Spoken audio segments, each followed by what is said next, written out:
ఇంగ్లీష్లో పార్ట్ అయినటువంటి ఒక సింగిల్ ఐటెం ఒకటి నేర్చుకుందాం. ఎలా మాట్లాడతారు ఇంగ్లీష్లో? ఆ వర్డ్ ఏంటి అంటే సపోజ్ టు. సపోజ్ టు అంటే ఏంటి, ఎప్పుడు వాడతాం? మీకు ఎగ్జాంపుల్ ఒక సెంటెన్స్ రాస్తాను. Right, you are supposed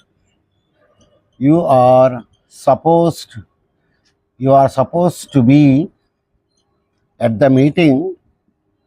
You are supposed to be at the meeting at 10.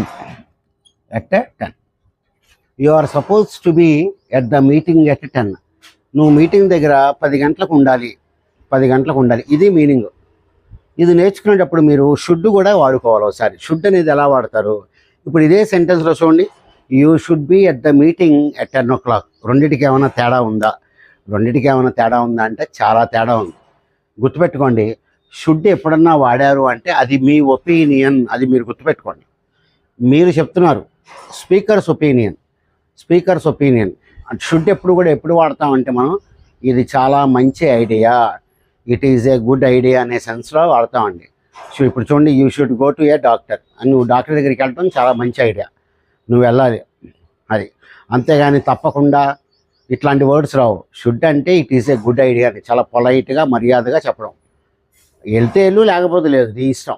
You should stop smoking. నువ్వు సిగరెట్లు తాగడం ఆపేయాలి, మంచి ఐడియా. నువ్వు మానంటావా, అది నీ ఇష్టం. It is up to you. కాబట్టి ఇక్కడ లెక్క ఏంటంటే ఇది నేను చాలా మంచి idea. You should consult a good dictionary. You should read, you should learn at least 1 foreign language. Right, you should practice speaking English. ఈ విధంగా చెప్తాం. కాబట్టి షుడ్ ఏంటండి? షుడ్ అనేది it is a good idea, మంచి ఐడియా అనే దానికి చెప్పడానికి మాత్రమే వాడతాం షుడ్. తర్వాత మన స్పీకర్స్ ఒపీనియన్, అది స్పీకర్స్ నేను చెప్తున్నాను, అది నా ఐడియా, అది ఓకే. అది షుడ్ గురించి. మరి సపోజ్డ్ అంటే ఏంటి? సపోజ్ టు అంటే ఏంటంటే ఇది నేను చెప్పను. సపోజ్ టు అంటే మాట్లాడేవాడు చెప్పడు. Somebody is expecting you to do this. కొంతమంది అంటే బయట వాళ్ళు కావచ్చు, మీ ఆఫీస్ వాళ్ళు కావచ్చు, మీ ఫ్రెండ్స్ కావచ్చు, మీ రిలేటివ్స్ కావచ్చు, ఒక కంపెనీ కావచ్చు, ఒక సొసైటీ కావచ్చు, వీళ్ళందరూ మీ మీద కొన్ని ఎక్స్పెక్ట్ చేస్తూ ఉంటారు. మనం సొసైటీలో ఉన్నామంటే మన ఇష్టం వచ్చినట్టు చేస్తే కుదరదు. There are some rules and regulations to be followed. ఆ విధంగా చెప్పడాన్ని మనం సపోజ్ టు అని చెప్పి అంటాం, సపోజ్ టు బి అని. అర్థమైందా మీకు? షుడ్ అంటేనేమో నేను చెప్తాను, సపోజ్ టు బి అంటే వేరే వాళ్ళు చెప్తారు. దేర్ ఎక్స్పెక్టేషన్స్, వాళ్ళు ఏమని మీ దగ్గర నుంచి ఎక్స్పెక్ట్ చేస్తున్నారు. చూడండి, you are supposed to be at the meeting at 10 o'clock, లేకపోతే by 10 o'clock. You are suppose to be at the meeting by 10 o'clock. నువ్వు 10 గంటలకల్లా మీటింగ్లో ఉండాలి అంటే వేరే వాళ్ళు ఎక్స్పెక్ట్ చేస్తున్నారు నిన్ను, ఎక్స్పెక్ట్ చేస్తున్నారు. Right, you are supposed to be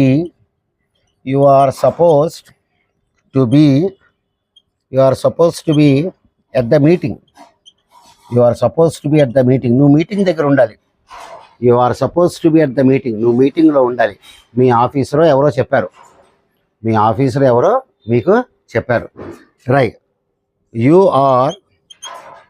are supposed to exercise daily. నువ్వు రోజు ఎక్సర్సైజ్ చేయాలి అని చెప్పి అనుకుంటున్నారు. ఎవరు అనుకుంటారు? మీ డాక్టర్ అనుకుంటున్నాడు మీ దగ్గర నుంచి మీరు ఎక్సర్సైజ్ చేయాలి అని. You are suppose to do exercise everyday. మీ డాక్టర్ చెప్తాడు మీకు. అదే కనుక అది మీ ఒపీనియన్ అనుకోండి, మీరేం చెప్తారు? ఐ షుడ్ ఎక్సర్సైజ్ డైలీ అని చెప్తారు. చెప్తారు. కాబట్టి ఇవన్నీ కూడా సపోజ్ టు అని. కాబట్టి ఎక్కడ వాడతారనేది మనం తెలుసుకోవాలి. ఇవన్నీ కూడా వేరే వాళ్ళు మన దగ్గర నుంచి ఎక్స్పెక్ట్ చేస్తారు.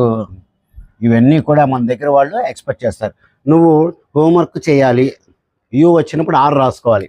యు ఆర్ supposed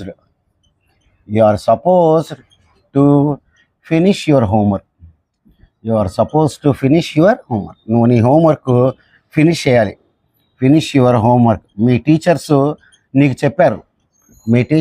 చెప్పారు, you are suppose to finish your homework. నువ్వు హోంవర్క్ చేయాల్సిందే.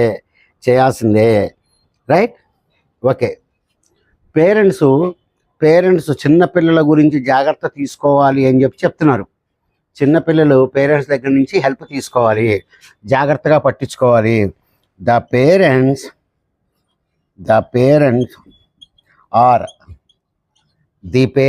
ఆర్ ప్లూరల్ కాబట్టి ఆర్ వచ్చింది. ద పేరెంట్స్ ఆర్ సపోజ్డ్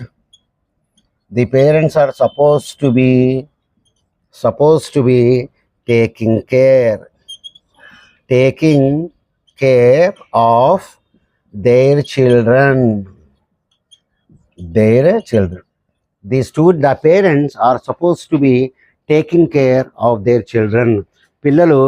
తల్లిదండ్రులు పిల్లల గురించి పట్టించుకోవాలి అని చెప్పి సొసైటీ ఇక్కడ మనకి కోరుతుంది అనమాట.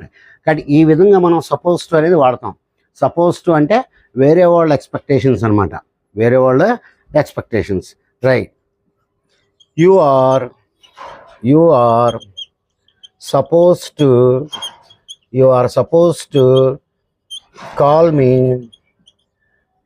supposed to call me after the meeting.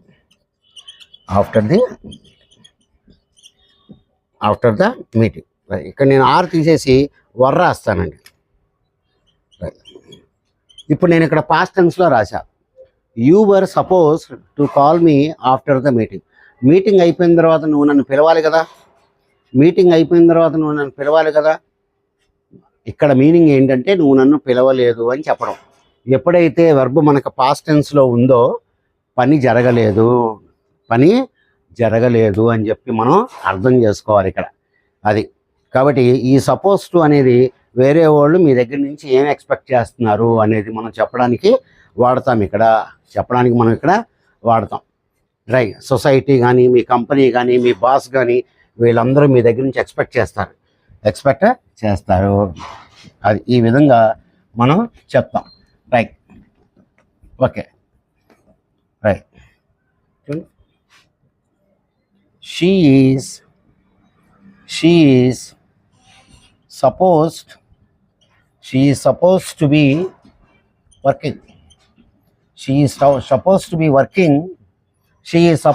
Working. ఆవిడ పని చేస్తూ ఉండాలి ఈ టైంకి.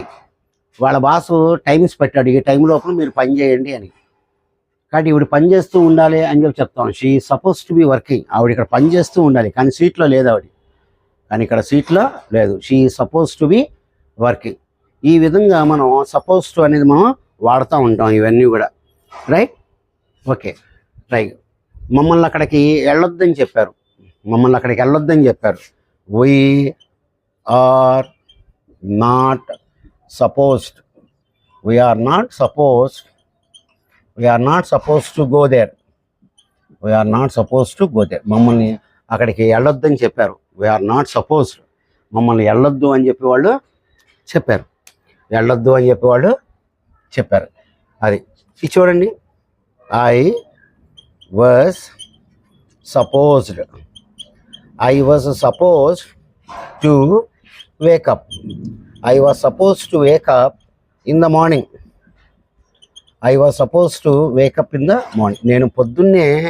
నేను పొద్దున్నే లెగాలి. I was supposed to wake up in the morning. నేను పొద్దున్నే లెగాల్సి ఉంది, కానీ నేను లెగలేదు. ఎందుకంటే పాస్ట్ టెన్స్లో చెప్పాడు కాబట్టి పని అవ్వలేదు అని చెప్పి మనం ఇక్కడ అర్థం చేసుకోవాలి. అర్థం చేసుకుంటూ ఉండాలన్నమాట. రైట్? ఇది ఈ విధంగా మనం ఈ సపోజ్డ్ టు అనేది మనం ఇక్కడ వాడుతూ ఉంటాం. రైట్? చూడండి. I should learn English. I am supposed to learn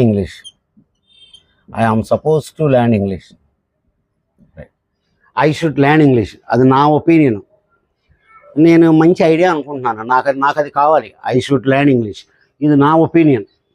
I am suppose to learn English. నేను ఇంగ్లీష్ నేర్చుకోవాలని చెప్పి మా బాస్ చెప్పాలి. ఈ విధంగా మనకి ఇక్కడ మనకి తేడాలు వస్తాయి. ఈ విధమైనటువంటి తేడాలు మనకి వస్తుంటాయి. జాగ్రత్తగా గమనిస్తే మీకు అన్నీ కూడా బయటపడతా ఉంటాయి. రైట్, ఇది చూడండి ఒకసారి.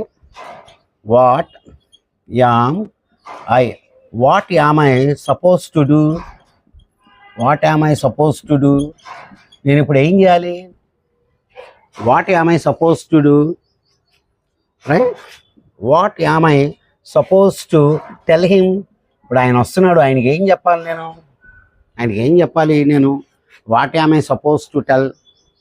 రైట్, ఈ విధంగా మనం ఇంగ్లీష్లో మాట్లాడుతూ ఉంటాం. సెంటెన్సెస్ అన్నీ కూడా ఇవన్నీ కూడా మనం మాట్లాడుతూ ఉంటాం.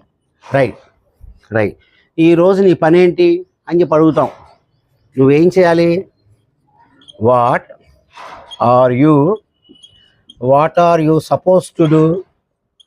What are you supposed to do today? ఈరోజు నువ్వేం చేయాలి? What are you suppose to do today? ఈరోజు నువ్వేం చేయాలి అంటే నీకు ఎవరన్నా ఏమన్నా పనులు చెప్పారా అని, ఎవరన్నా నీ దగ్గర నుంచి ఎక్స్పెక్ట్ చేస్తున్నారా అని చెప్పి మనం చెప్తాం అనమాట. Right, you are not supposed to reveal the secret. Secret ఎవరికి చెప్పకూడదు. నువ్వు ఎవరికి చెప్పకూడదు అని చెప్పి నీకు ఎవరో చెప్పారు. వాళ్ళు నీ దగ్గర నుంచి ఎక్స్పెక్ట్ చేస్తున్నారు ఇది, ఎవరికి చెప్పొద్దు అని చెప్పి వాళ్ళు చెప్పారన్నమాట. Okay, right. కాబట్టి ఈ విధంగా మనం ఈ సపోజ్ టు వాడతాం. సపోజ్ టుకి షుడ్కి మనకి ఆ తేడా ఉంటుంది. షుడ్ అంటేనేమో మీరు చెప్తున్నారు, సపోజ్ టు అంటే మీకు వేరే వాళ్ళ దగ్గర నుంచి మీకు ఎక్స్పెక్టేషన్ మీకు వస్తుంది అనమాట. సో డియర్ స్టూడెంట్స్, చాలా కాలం బట్టి మన వీడియోస్ అన్నీ వెళ్తున్నాయి, అది బాగా గ్రోత్ అవుతుంది మన ఛానల్. చాలామంది ఎక్కువ మంది వాచ్ చేస్తున్నారు, సబ్స్క్రైబర్స్ బాగా పెరిగారు. రైట్, కాబట్టి మీరు ఇట్లాగే వాచ్ చేస్తుండండి. రోజుకు అట్లీస్ట్ వారానికి ఒక 2 వీడియోలన్నా సరే నేను చేస్తూ ఉంటాను. ఎందుకంటే మీకు చెప్పాలంటే నేను రాసుకోవాలి, అవన్నీ మ్యాటర్ అంతా కూడా ప్రిపేర్ చేసుకోవాలి, కొన్ని బుక్స్ రిఫర్ చేసుకోవాలి, కరెక్టా కాదా అని చెప్పి. ఓకే డియర్ స్టూడెంట్స్, మీకు ఈ వీడియో నచ్చితే కనుక ఆ వీడియో కింద థ్యాంక్స్ బటన్ ఉంటుంది. మీరు దాని థ్యాంక్స్ బటన్లోకి వెళ్ళి మీరు ఏమైనా కావాలంటే మీరు ఏమన్నా షేర్ చేసుకోవచ్చు. Okay dear students, good day to you all.